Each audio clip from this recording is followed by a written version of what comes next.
이제 시편 23편을 함께 고백하심으로 새벽 기도회를 시작하겠습니다. 여호와는 나의 목자시니 내가 부족함이 없으리로다. 그가 나를 푸른 초장에 누이시며 쉴 만한 물가로 인도하시는도다. 내 영혼을 소생시키시고 자기 이름을 위하여 의의 길로 인도하시는도다. 내가 사망의 음침한 골짜기로 다닐지라도 해를 두려워하지 않을 것은 주께서 나와 함께 하심이라. 주의 지팡이와 막대기가 나를 안위하시나이다. 주께서 내 원수의 목전에서 내게 상을 베푸시고 기름으로 내 머리에 바르셨으니 내 잔이 넘치나이다. 나의 평생의 선하심과 인자하심이 정녕 나를 따르리니 내가 여호와의 집에 영원히 거하리로다. 아멘. 함께 찬송가 347장을 함께 찬양하겠습니다.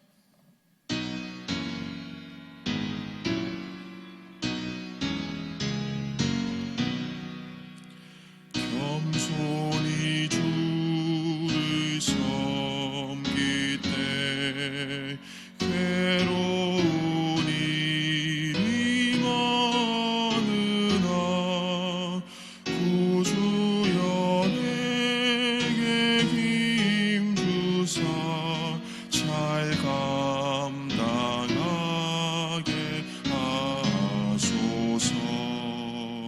인자한 말을 가지고 사람을 감화시키며 갈 길을 잃은 무리를 잘 인도하게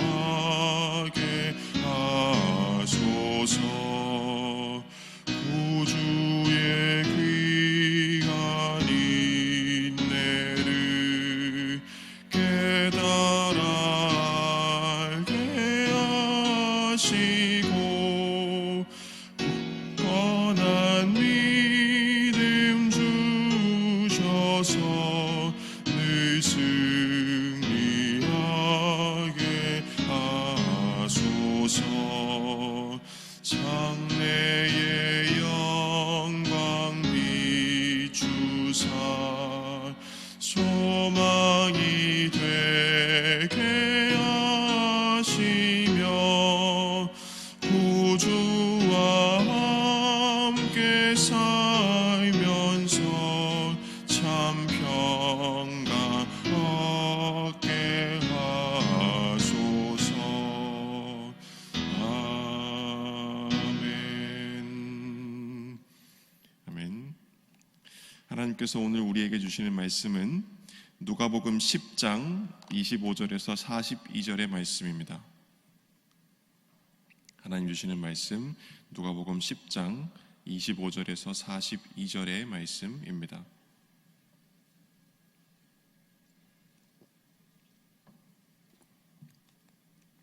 하나님 주시는 말씀을 함께 읽겠습니다. 어떤 율법사가 일어나 예수를 시험하여 가로되 선생님, 내가 무엇을 하여야 영생을 얻으리이까? 예수께서 이르시되 율법에 무엇이라 기록되었으며 내가 어떻게 읽느냐? 대답하여 가로되 내 마음을 다하며 목숨을 다하며 힘을 다하며 뜻을 다하여 주 너의 하나님을 사랑하고 또한 내 이웃을 내 몸과 같이 사랑하라 하였나이다. 예수께서 이르시되 내 대답이 옳도다. 이를 행하라. 그러면 살리라 하시니 이 사람이 자기를 옳게 보이려고 예수께 여짜오되 그러면 내 이웃이 누구오니이까? 예수께서 대답하여 가라사대 어떤 사람이 예루살렘에서 여리고로 내려가다가 강도를 만나매 강도들이 그 옷을 벗기고 때려 거반 죽은 것을 버리고 갔더라. 마침 한 제사장이 그 길로 내려가다가 그를 보고 피하여 지나가고 또 이와 같이 한 레위인도 그곳에 이르러 그를 보고 피하여 지나가되 어떤 사마리아인은 여행하는 중 거기 이르러 그를 보고 불쌍히 여겨 가까이 가서 기름과 포도주를 그 상처에 붓고 싸매고 자기 짐승에 태워 주막으로 데리고 가서 돌보아 주고 이튿날에 데나리온 둘을 내어 주막 주인에게 주며 가로되 이 사람을 돌보아 주라. 부비가 더 들면 내가 돌아올 때에 갚으리라 하였으니 너의 의견에는 이 세 사람 중에 누가 강도 만난 자의 이웃이 되겠느냐? 가로되 자비를 베푼 자니이다. 예수께서 이르시되 가서 너도 이와 같이 하라 하시니라. 저희가 길 갈 때에 예수께서 한 촌에 들어가심에 마르다라 이름하는 한 여자가 자기 집으로 영접하더라. 그에게 마리아라 하는 동생이 있어 주의 발 아래 앉아 그의 말씀을 듣더니 마르다는 준비하는 일이 많아 마음이 분주한지라.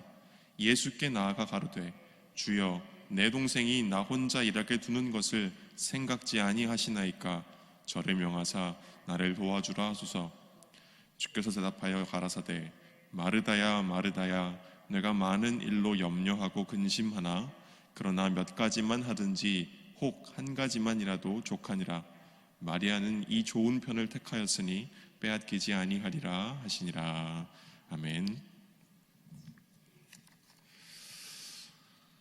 예수님께서 제자들과 함께 예루살렘으로 가시는 이 길 위에서 오늘은 이 율법학자가 나와서 예수님에게 이렇게 묻습니다. 우리가 함께 읽었습니다마는 오늘 본문 25절을 보시면 한 율법학자가 이렇게 이야기했다고 합니다. 선생님, 내가 무엇을 하여야 영생을 얻으리까? 라고 말했습니다. 이 질문 때문에 우리는 이 본문의 핵심이 영생을 얻기 위해서 무엇을 하여야 하느냐, 이것을 알아보는 것이 오늘 본문의 핵심이라고 착각하게 되지만 그렇지 않습니다. 왜냐하면 율법학자는 정말 영생을 얻기 위한 방도가 궁금해서 물어본 것이 아니고 오늘 본문에 따르면 이 사람이 예수님을 시험하기 위해서 질문을 던진 것이기 때문에 그렇습니다. 율법학자는 예수님에게서 특정한 대답을 이끌어내고 그로써 예수님을 고발하고 반대하고 넘어뜨리려는 속셈을 지니고 오늘 예수님께 영생을 얻으려면 내가 무엇을 해야 합니까? 라고 물어보고 있는 것입니다. 율법학자가 말하고 싶었던 것은 아마도 예수님께서 율법의 내용을 아주 크게 오해하거나 잘못 이해하고 있다 라는 것을 율법학자가 시비를 걸고 싶었던 것 같습니다. 앞선 질문에 대해서 영생을 얻으려면 나는 무엇을 해야 합니까? 라는 질문에 대해서 예수님께서는 가타부타 또는 어떤 여러 가지 이야기를 하지 않으시고 도리어 율법에는 무엇이라 기록되어 있느냐 라고 물어보고 계십니다. 그리하여 율법학자는 너의 마음을 다하여 목숨을 다하며 힘을 다하며 뜻을 다하여 주 너의 하나님을 사랑하고 또한 너의 이웃을 너 자신과 같이 사랑하라고 율법에 기록되어 있습니다 라고 대답합니다. 예수님은 그 대답이 옳으니 너가 그대로 행하면 된다 라고 말씀하심으로써 율법학자의 함정을 1차로 피해 가십니다.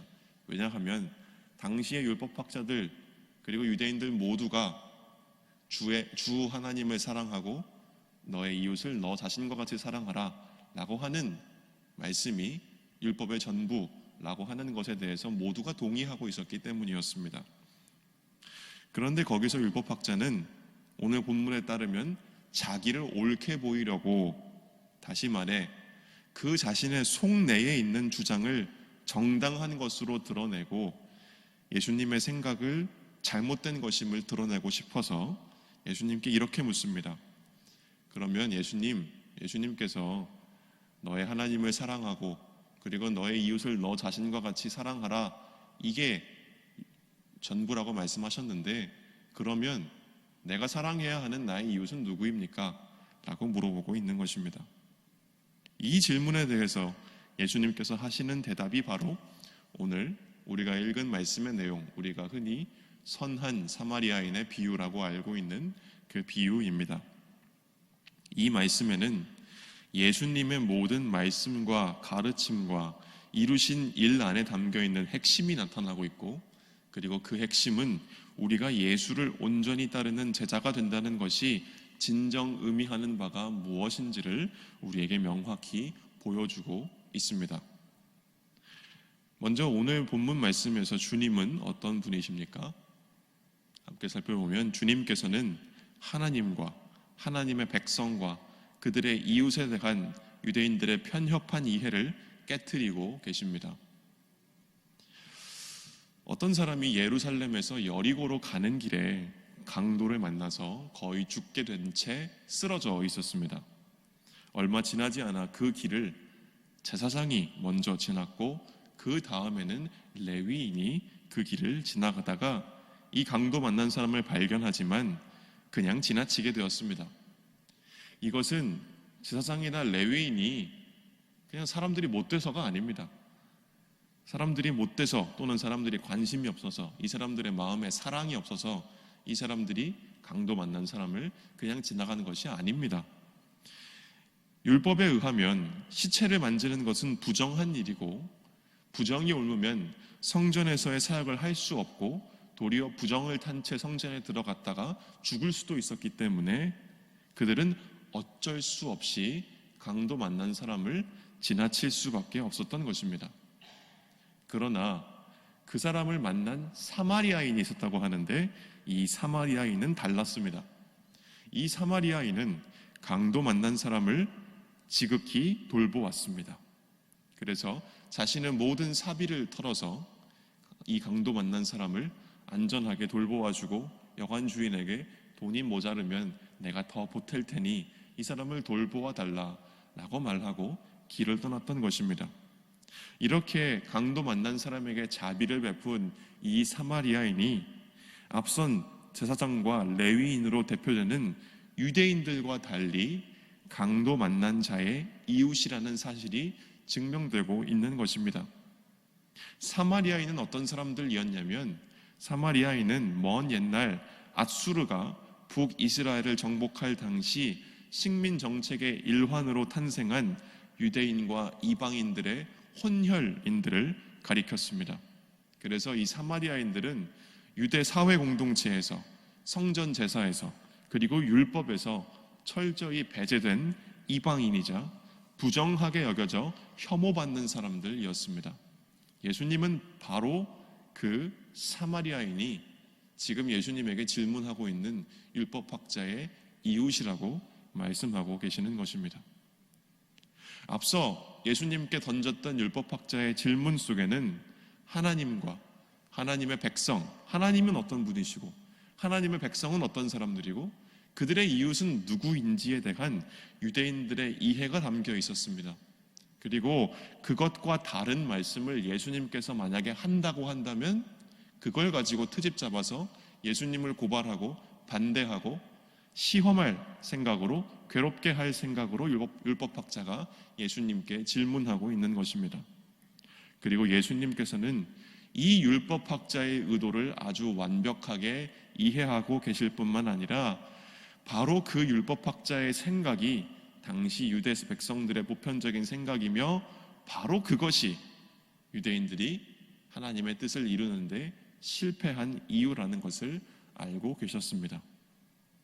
그래서 예수님은 그들의 사고와 이해를 무너뜨리고자 하십니다. 그래서 예수님께서 하신 이 선한 사마리아인의 비유는 사실 알고 보면 유대인들의 이 편협한 이해에 대한 아주 신랄한 비판이라고 할 수가 있습니다. 유대인들에게 하나님은 어떤 분이실까요? 유대인들에게 하나님은 우리가 잘 알고 있는 것처럼 아브라함과 이삭과 야곱의 하나님. 유대인들에게 하나님은 어떤 분이시냐면 유대인들의 하나님이십니다. 그리고 하나님의 백성은 누구냐? 바로 아브라함의 자손들, 유대인들만이 하나님의 선택받은 백성들이었습니다. 그들의 이웃은 누구냐? 이 율법의 테두리 안에 있었던 같은 아브라함의 자손들, 같은 유대인들만이 그들의 이웃이었던 것입니다. 이것이 유대인들의 아주 기본적인 이해였습니다. 그리고 이러한 기본적인 이해를 예수님은 정면으로 반박하고 계시는 것입니다. 예수님께 하나님은 모든 사람의 하나님이셨습니다. 하나님의 백성은 누구냐? 아브라함의 혈육들이 하나님의 백성인 것이 아니라 하나님을 사랑하고 하나님의 뜻을 행하는 모든 사람들이 하나님의 백성이었던 것입니다. 그리고 비록 소외되고 혐오받고 부정하다고 낙인 찍혔다 할지라도 지금 사랑하고 지금 돕고 있는 모든 사람들이 하나님 백성의 이웃이라고 예수님은 말씀하고 계시는 것입니다. 그렇다면 오늘 본문 말씀이 우리에게 주시는 교훈은 무엇입니까?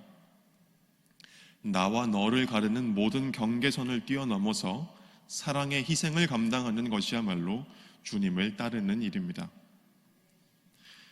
지금 주님이 가시고 계시는 이 길, 우리가 주님이 예루살렘을 향해서 여행하고 계시는 기록을 우리가 읽고 있다고 말씀드렸는데, 주님이 가시는 이 길은 인자가 서기관들과 대제사장들에게 넘겨져서 고난을 받고 십자가에 달리기 위해 가시는 길이었습니다.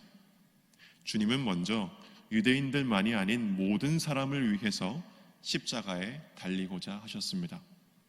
또한 예수님은 로마 제국의 억압적인 권력과 유대 종교 지도자들의 어떤 부패와 위선에 대항하여 어떤 쿠데타를 일으키거나 어떤 무력 저항의 형식을 선택하지 않으시고 도리어 모든 고통을 다 받아들이시고 자기 목숨을 희생하시기 위하여 예루살렘으로 가고 계셨습니다. 그것이 하나님의 뜻이고 그것이 하나님의 일이라는 것을 예수님은 보여주고자 하셨습니다. 예수님이 감당하시려고 하는 이 일은 하나님과 하나님의 백성과 그들의 이웃에 대한 유대인 율법학자의 이 편협한 이해 안에 갇혀 있어서는 절대로 할 수 없는 일이었던 것입니다. 이 말씀을 통해서 주님은 오늘 우리에게도 말씀하고 계십니다. 우리가 주님을 따르기 위해서는 하나님의 선물이 모든 사람을 위한 것임을 깨닫고 나와 너의 날카로운 구분을 넘어서서 우리가 모든 사람을 내 기준에 부적합하고 또는 나를 미워하고 또는 내가 사랑할 수 없는 사람을 위해서조차도 사랑의 희생을 감당할 그때에 그것이 진정으로 예수를 따르는 것임을 예수님께서는 오늘 우리에게 말씀하고 계십니다. 오늘 말씀해 보면 사마리아인이 강도 만난 사람을 만났을 때 마음에 불쌍히 여겼다고 합니다. 이 불쌍히 여기는 마음, 내 앞에 있는 사람들이 누구든지 그들을 향해 불쌍히 여기는 마음, 그 자비의 마음을 가지고 행하는 우리의 자비 행위야말로 이 세상 가운데 생명을 주는 것, 분쟁과 갈등으로 가득한 세상에 평화와 안식을 선물하는 것이며 이 일을 이루는 것이야말로 예수를 따르는 것임을 주님께서는 우리에게 말씀하고 계십니다. 우리의 지식과 우리의 능력과 우리의 소유가 이 일을 할 수 있도록 만들어주는 것이 아니고 우리 마음에 성령을 통해서 부어지는 주님의 사랑과 주님의 자비의 마음이 우리로 하여금 이와 같은 일을 감당할 수 있게 만듭니다. 오늘 말씀 마지막에 보시면 예수님께서 마르다와 마리아 자매를 만났다고 합니다. 마르다는 바쁘게 일을 했지만 동생인 마리아는 다른 일을 다 제쳐두고 어떤 생각도 하지 않고 예수님을 위해서 무언가 한다고 하지 않고 다 내려놓고 예수님 앞에 나아가서 그분의 말씀에 귀를 기울였고 예수님께서는 마리아가 이 좋은 것을 택하였다라고 말씀하십니다. 우리가 예수님께서 감당하셨던 것처럼 하나님께서 모든 사람을 위한 하나님이시고 이 하나님의 사랑과 은총을 모든 사람에게 전달하는 그 일을 우리가 하기 위해서는 우리가 예수님을 위해서 무언가를 하기 전에 무언가 판단하거나 생각하거나 무언가 노력하거나 무언가 갖추거나 우리에게 주어진 어떤 일을 하기 전에 다 내려놓고 예수님 앞에 마리아처럼 우리의 모든 판단과 선입견을 내려놓고 겸허히 그분의 말씀을 구하며 그분께 귀를 기울여야 합니다. 그렇게 할 때에 우리는 주님이 가시는 그 길을 우리도 따라갈 수 있게 될 것입니다. 오늘 하루 우리 하루를 살아가실 때 말씀에 귀를 기울이며 그렇게 함으로써 주님이 가시는 길을 우리도 따라가게 되는 은총이 오늘 하루 저와 여러분에게 주어지기를 주님의 이름으로 기원합니다. 아멘. 함께 기도하겠습니다.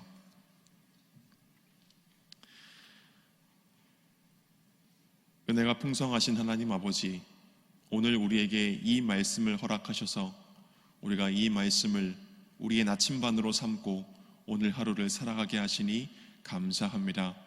하나님, 어쩌면 우리는 너무나도 좁고 편협한 이해 속에 갇혀서 하나님께서 정말로 원하시는 뜻을 우리의 생각과 판단 가운데 제한하고, 그리하여서 하나님께서 정말 원하시는 그 길을 가지 못하고 있었는지도 모르겠습니다. 주님, 우리를 불쌍히 여겨 주시옵소서. 주님께서 뜻하시는 바를 깨닫지 못하고, 주님께서 보여주시는 바를 보지 못하고, 주님의 말씀을 듣지 못하는 우리의 어리석음을 주님 불쌍히 여겨주시고 우리에게 은총을 베풀어 주셔서 주님 성령을 통하여, 성령 하나님을 통하여 우리 마음 가운데 예수 그리스도의 사랑과 자비의 마음을 허락하여 주시옵소서. 주님의 사랑을 우리 마음 가운데 부어 주셔서 하나님께서 모든 사람을 사랑하시고 모든 사람에게 은총을 베풀어 주셨듯이 우리도 모든 사람들을 향한 불쌍히 여기는 그 자비의 마음을 가지고 예수 그리스도의 뒤를 따라서 모든 사람들을 위해 사랑의 희생을 감당할 수 있는 그런 우리가 될 수 있도록 허락하여 주시옵소서. 거창한 일을 하는 것이 아니라 오늘 내가 마주하는 가족들 사이에서, 오늘 내가 마주하는 친구들 사이에서, 오늘 내가 마주하는 마을의 이웃들 사이에서, 오늘 내가 마주하는 길 위에 낯선 사람들 앞에서 예수님을 따라서 이 사랑과 자비를 실천할 수 있도록 허락하여 주옵시고, 그렇게 함으로써 하나님께서 모든 사람들의 하나님이시며 우리가 이 모든 사람들을 사랑하고 은총을 베푸는 우리가 하나님의 백성들이며 길 위에서 우리가 만나는 모든 사람들이 하나님께서 우리에게 보내시는 이웃이라는 것을 우리가 깨닫고 그들을 사랑할 수 있도록 허락하여 주시옵소서. 우리가 무언가를 하는 것이 아니라, 우리가 무언가를 생각하고 결정하는 것이 아니라 우리가 모든 것을 다 내려놓고 그저 겸손히 주님의 말씀에 귀를 기울이게 하시고, 그렇게 주님의 말씀에 귀를 기울일 때에 주님 우리의 마음을 이끌어 주셔서 우리로 하여금 주님을 따라가고 주님이 주시는 능력으로 주님의 일을 감당하는 주님의 백성들 다 될 수 있도록 허락하여 주시옵소서. 그렇게 살아갈 때에 오늘 우리의 하루가 주님의 복으로 가득한 복된 하루임을 우리가 깨닫게 하여 주시옵소서. 예수 그리스도의 이름으로 기도드립니다. 아멘. 이제 주님의 말씀으로 축복합니다. 여호와는 내게 복을 주시고 너를 지키시기를 원하며, 여호와는 그 얼굴로 내게 비추사 은혜 베푸시기를 원하며, 여호와는 그 얼굴을 내게로 향하여 드사 평강 주시기를 원하노라. 아멘.